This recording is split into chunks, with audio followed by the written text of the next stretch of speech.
बिस्मिल्लाहिर्रहमानिर्रहीम, अस्सलाम वालेकुम। शॉर्ट्स, आई होप तो कि आप सब खैरियत से होंगे। हम डिस्कस कर रहे थे chapter number 6 of math and that is algebraic manipulation. Shorts, last lecture में हमने एक्सरसाइज 6.2 के क्वेश्चन नंबर 3, 4 एंड 5 को डिस्कस किया था। आज के इस लेक्चर में हम एक्सरसाइज 6.2 के क्वेश्चन नंबर 7, 6, 7 एंड 8 को स्टार्ट करेंगे। आइए शुरू करते हैं। शॉर्ट, दिस क्वेश्चन नंबर 6 तो एक्सरसाइज 6.2 अगेन स्टेटमेंट वही है कि हमने हर रैशनल एक्सप्रेशन को उसकी सिंप्लीफाइड फॉर्म तक कन्वर्ट करना है। हमें क्वेश्चन नंबर 6 में a-1/a एक एक्सप्रेशन दिया गया है और हमें बताया भी गया है कि a के अंदर जो आपने एक्सप्रेशन पुट करना है वो है ये a+1/a-1। तो सिंपली सबसे पहला स्टेप हमारा सिंपली यही होगा कि हम a की जगह जो a की वैल्यू गिवन है वो हम पुट करेंगे। तो ये मैंने a की जगह a की वैल्यू पुट कर दी। अब जहाँ पर देखें a की जगह a+1/a-1 एज इट इज, और ये क्योंकि 1/a था तो 1/a ये मैंने a की जगह नीचे a की वैल्यू पुट कर दी। अब क्योंकि ये वो सिंपल फॉर्म नहीं है जिसको हम इस क्वेश्चन में यूज़ कर सकें, तो हम इसका क्या करेंगे, रेसिप्रोकल ले लेंगे। यानी ये a-1 ऊपर चला जाएगा और ये a+1 एज इट इज नीचे ही रहेगा, कुछ इस तरह से।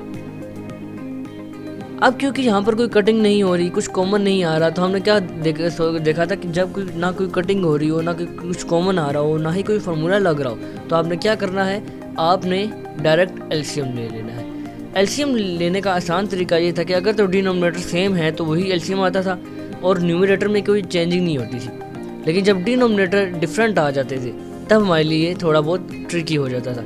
यहाँ पर आप देखिए तो डिनोमिनेटर डिफरेंट आ गए हैं, a-1 एंड a+1 ये दो डिनोमिनेटर डिफरेंट आ गए। तो जब डिनोमिनेटर डिफरेंट आ जाएं तो उन दोनों का प्रोडक्ट एलसीएम होता है, यानी a-1 मल्टीप्लाई बाय a+1 ये हमारा एलसीएम होगा। और जाहिर है जब डिनोमिनेटर डिफरेंट है तो हमारे पास न्यूमरेटर भी चेंज हो जाएंगे। a-1 के ऊपर इस वक्त a+1 है। सबसे पहले मैं आपको बता दूं कि एलसीएम क्या आएगा और न्यूमरेटर कैसे आएगा, ये मैंने यहाँ पर लिख दिया। मैं आपको इसको एक्सप्लेन करता हूँ। यहाँ पर आप देखिए मैंने आपको बताया a-1 इंटू a+1 ये मेरे पास एलसीएम आ गया। अब आप क्या करें कि आपको देखना है कि इस न्यूमरेटर की जगह क्या आएगा। आप इसका डिनोमिनेटर देखिए a-1 और एलसीएम को देखिए। एलसीएम में भी a-1 है और इसके डिनोमिनेटर में भी a-1 है। a-1 से कैंसिल हो गया, हमारे पास बचा a+1। वो a+1 इसी के ही न्यूमरेटर से जाकर मल्टीप्लाई हो जाएगा, क्योंकि न्यूमरेटर में पहले से एक a+1 मौजूद है और सेकंड a+1 हम इसको मल्टीप्लाई कर रहे हैं, तो ये हो जाएगा a+1 का होल स्क्वायर। सिमिलरली अगर आप देखें तो इसके डिनोमिनेटर में a+1 है और एलसीएम में भी a+1 है, तो ये a+1 और ये a+1 एक दूसरे को आपस में जब कैंसिल करेंगे तो ये a-1 बचेगा और ये इसी के ही न्यूमरेटर से जाकर मल्टीप्लाई हो जाएगा। क्योंकि न्यूमरेटर में पहले से ही हमारे पास a-1 प्रेजेंट है, तो ये a-1 जब इससे मल्टीप्लाई होगा तो a-1 का होल स्क्वायर हो जाएगा। क्लियर होगी बात।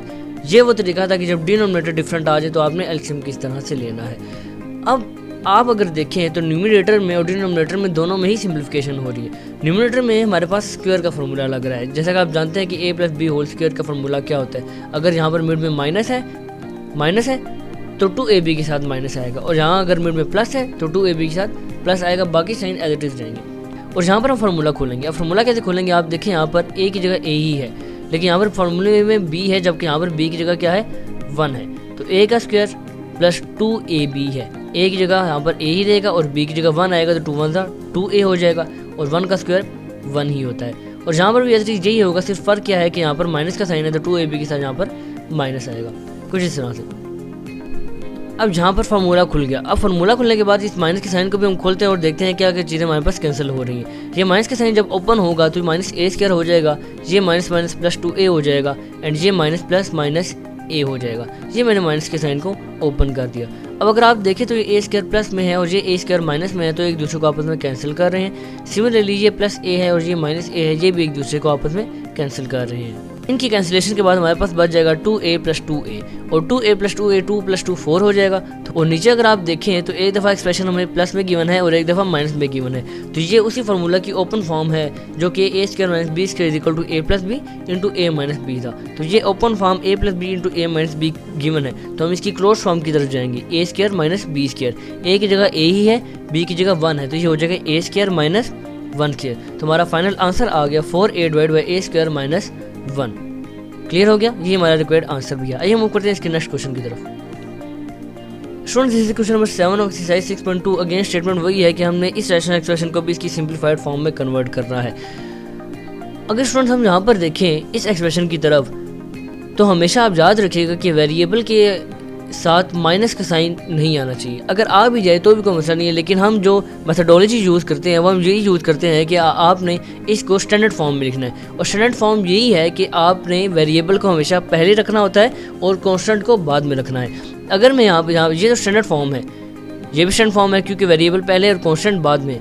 लेकिन यहाँ पर अगर आप देखें तो वेरिएबल बाद में आ रहा है, तो अगर मैं वेरिएबल को पहले रखूँ तो वेरिएबल के साथ माइनस का साइन है, तो ये हो जाएगा माइनस एक्स।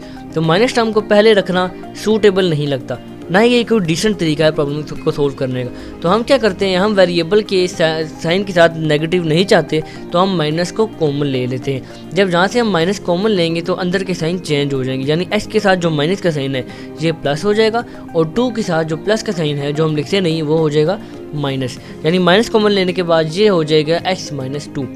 सिमिलरली यहाँ पर भी यही केस है कि वेरिएबल के साथ माइनस का साइन है, तो हम यहाँ से भी नेगेटिव को जब कॉमन लेंगे तो ये एक्स स्क्वायर प्लस और 4 माइनस हो जाएगा, तो ये हो जाएगा एक्स स्क्वायर माइनस 4। और जब हम माइनस कॉमन लेंगे तो यहाँ से भी माइनस आया, यहाँ से भी माइनस आया, उस माइनस को हम इस प्लस के साथ मल्टीप्लाई करेंगे तो हो जाएगा प्लस माइनस माइनस। ये मैंने कुछ डायरेक्ट स्टेप किया। देखें यहाँ से जब मैंने माइनस कॉमन लिया तो ब्रैकेट लगा के आप यहाँ पर बार माइनस लिखेंगे। क्लियर हो गया? वो माइनस और यहाँ पर प्लस था क्वेश्चन में, तो वो माइनस प्लस माइनस माइनस हो गया। सिमिलरली यहाँ पर भी आप ब्रैकेट लगा के जब माइनस लिखेंगे तो प्लस माइनस माइनस हो जाएगा। क्लियर है? वो सेकंड स्टेप में कर रहा था लेकिन मैंने इसको इसी स्टेप में कर दिया, आप उसको डिफरेंट स्टेप में कर दीजिएगा। आई होप तो ये आपको समझ आ गया होगा। अब ये करने का हमें एक फ़ायदा हो गया, और वो क्या फ़ायदा हुआ कि जब हमने इसका वेरिएबल से नेगेटिव को हटाया तो आप देख रहे हैं यहाँ पर मेरे पास डिनोमिनेटर सेम आ गया, और हमने देखा था कि अगर डिनोमिनेटर सेम आ जाए तो एलसीएम वही होता है और न्यूमरेटर कोई चेंज नहीं होता, यानी हमारे लिए एलसीएम लेना आसान हो गया। जबकि यहाँ पर हमें क्या दिख रहा है, एक्स स्क्वायर और 4 को मैं लिख सकता हूँ 2 का स्क्वायर। क्लियर हो गया? यहाँ पर एलसीएम क्या आएगा जी, डिनोमिनेटर एक्स माइनस 2 है, सेम है, बेशक रिपीट कर रहा है, आपने इसको एक दफ़ा लिखना है, एक दफ़ा एक्स माइनस 2, ये हमारा एलसीएम हो गया। और क्योंकि डिनोमिनेटर सेम है, न्यूमरेटर चेंज नहीं होंगे, एक्स माइनस 1 माइनस 2 यही हमारे न्यूमरेटर रहेंगे। और यहाँ पर मैंने इसको 4 को 2 का स्क्वायर लिख दिया। क्लियर होगी बात? यहाँ पर हो जाएगा एक्स, और ये आप जानते हैं माइनस माइनस हो जाएंगे प्लस, 2 + 1 3 होगा, क्योंकि दोनों टर्म्स के साथ नेगेटिव का साइन है इसलिए 3 नेगेटिव में ही आएगा। उसके बाद अगर आप देखें तो यहाँ पर एक्स स्क्वायर माइनस 2 के मैंने क्यों लिखा, क्योंकि अभी आपको अब मैंने बताया, दोबारा रिकॉल कर लें वही फार्मूला कि दो स्क्वायर मिड में नेगेटिव का साइन, तो एक दफ़ा आप उनको प्लस में लिख सकते हैं और एक दफ़ा आप उनको माइनस में लिख सकते हैं। तो क्योंकि दो स्क्वायर मिड में नेगेटिव का साइन है, तो एक दफ़ा हो जाएगा एक्स प्लस 2, एक दफ़ा हो जाएगा एक्स माइनस 2। तो ये है वो सिंप्लीफिकेशन जो मैंने नेक्स्ट स्टेप में कर दी। क्लियर हो गया? अब अगर आप यहाँ पर देखें, ये तो मैंने सोल्व कर लिया, अब ये ज़्यादा सिंप्लीफाई नहीं होता, इसको इसी तरह रहने देंगे। लेकिन ये हो सकता है अगेन, जहाँ पर अब कोई सिंप्लीफिकेशन नहीं हो रही, कोई कटिंग नहीं हो रही, कोई फार्मूला नहीं लग रहा हमारे पास, कोई कॉमन नहीं आ रहा, तो हम अब क्या किसकी तरफ जाएंगे, एलसीएम की तरफ जाएंगे। तो एलसीएम डिनोमिनेटर चेंज है, एलसीएम चेंज होने वाला है और न्यूमरेटर भी चेंज होने वाला है। अब अगर आप देखें तो एक्स प्लस 2 ये भी है और एक्स प्लस 2 ये भी है। याद रखिएगा डिनोमिनेटर में सेम टर्म्स जितनी मर्जी दफ़ा आ जाएँ, 1000 दफ़ा भी आ जाए, आपने उनको एलसीएम में 1 टाइम लिखना है। तो एक्स प्लस 2 क्योंकि यहाँ पर 2 दफ़ा आ रहा है, बेशक 2 दफ़ा आ रहा है, लेकिन हम इसको एलसीएम में 1 टाइम लिखेंगे। और एक्स माइनस 2 एक दफ़ा है तो इसको तो हम लिखेंगे ही लिखेंगे, यानी हमारा एलसीएम क्या हो जाएगा, यही product x plus 2 into x minus 2, यही हमारा एलसीएम हो जाएगा।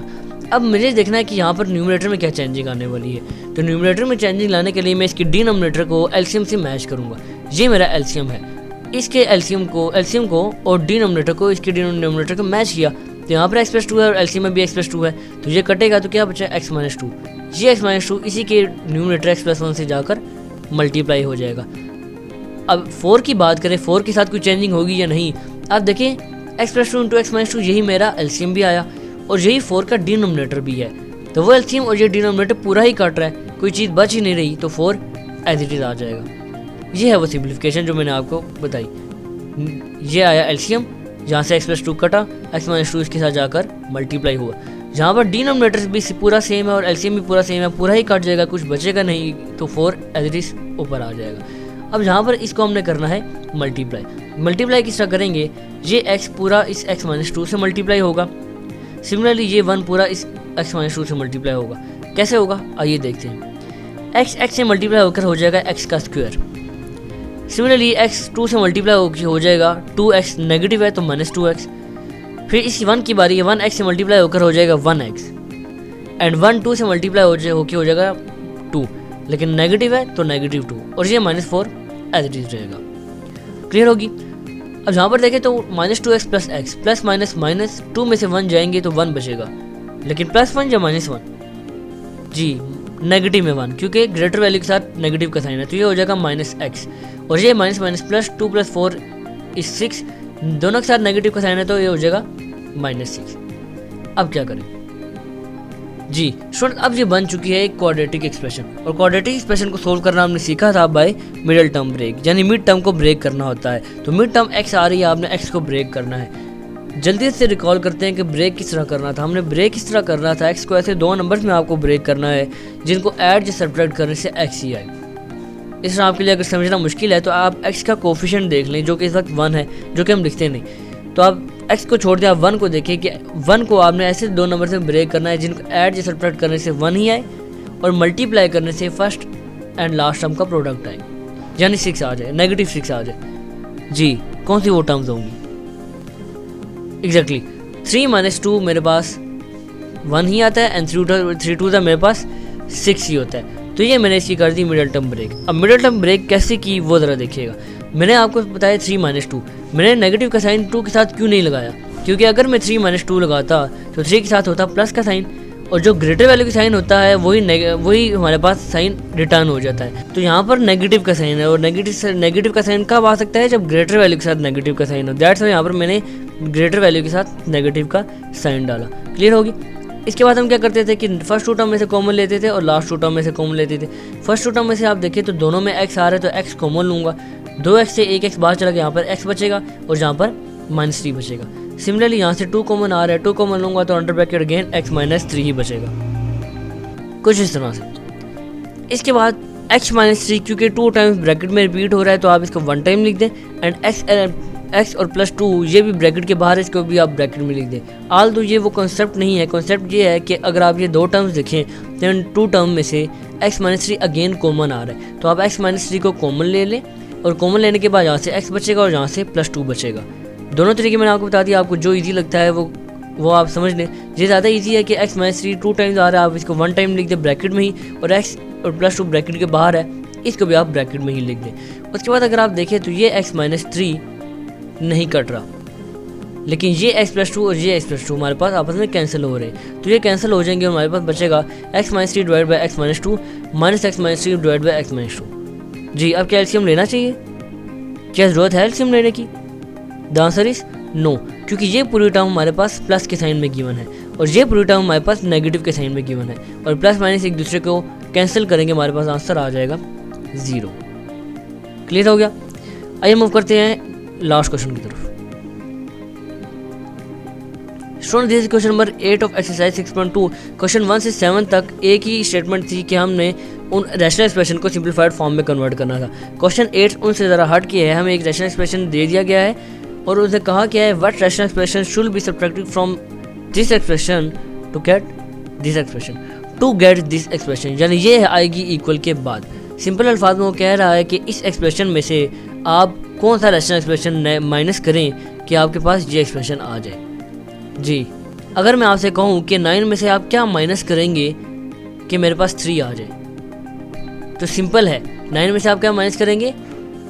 आप 6 माइनस करेंगे। यहाँ पर भी यही कहा गया है कि 2x² + 2x - 7 divide by x² + 6 - 7, इस पूरे एक्सप्रेशन में से आप कौन सा रैशनल एक्सप्रेशन माइनस करेंगे कि आपके पास x - 1 डिवाइड बाई x - 2 ये एक्सप्रेशन आ जाए। हमें अभी नहीं पता कि हमने कौन सा एक्सप्रेशन सब्ट्रैक्ट करना है, तो हम लेट कर लेते हैं कि let a be the required expression, कि a वो रिक्वायर्ड एक्सप्रेशन है जो मैंने इस एक्सप्रेशन में से सब्ट्रैक्ट करना है कि मेरे पास j एक्सप्रेशन आ जाए। अब a क्योंकि मैंने सब्ट्रैक्ट करना है तो a को मैं इस तरह लिख दूंगा, जैसे 9 में से 6 को किया था तो 6 को बाद रखा था, 9 को पहले रखा था। इसी तरह क्योंकि उसने कह दिया कि फ्रॉम दिस, यानी इसको पहले रखना है और जो रिक्वायर्ड एक्सप्रेशन है उसको आपने बाद में रखना है, और ये इक्वल टू के बाद ही आएगा। टू गेट का वर्ड हमें ये बता रहा है कि ये इक्वल के बाद आएगा। अब मुझे ए फाइंड करना है, जो चीज़ हमने फाइंड करनी होती है उसको आपने अकेले रखना होता है। तो यहाँ पर ए नेगेटिव है, इसको इधर ले आए, ये हो जाएगा प्लस, और ये पूरा एक्सप्रेशन इस दफ़ा यहाँ पर प्लस में है, तो जब यहाँ पर आएगा तो वो हो जाएगा नेगेटिव में। कुछ इस तरह से मैंने लिख दिया, इसको अरेंज करके ए उधर चला गया और ये पूरा एक्सप्रेशन यहाँ पर आकर नेगेटिव हो गया।